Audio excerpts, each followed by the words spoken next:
Hi guys, good afternoon. Andito po ako ngayon sa Lunita Park. And alam niyo po, bakit napadpad ako dito sa Lunita Park kasi galing po ako ng may friend po ako na nagsabi sa akin na samahan ko daw siya mag-apply ng trabaho.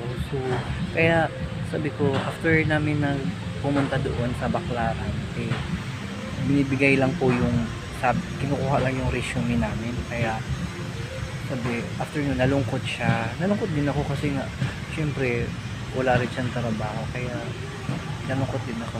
And then, sabi niya, uwi na lang ako. And then, after umuwi siya, eh, ako naman pumunta ako ng church. Nagsimba ako rin after church. Dito po ako ngayon sa Lunita. So, ayun.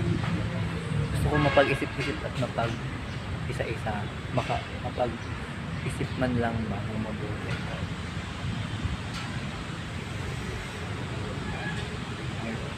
So, sa gusto nyo mapag-isip, mapag-isa kung saan kayo punta, pwede pumunta dito sa Lunita kasi sa Lunita po ay maano dito sa Lunita, tahimik.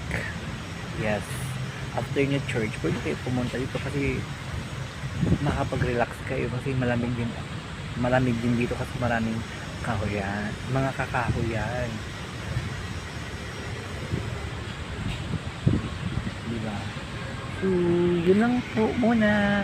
Thank you po and sana supportahan niyo po ang YouTube channel ko po and thank you po.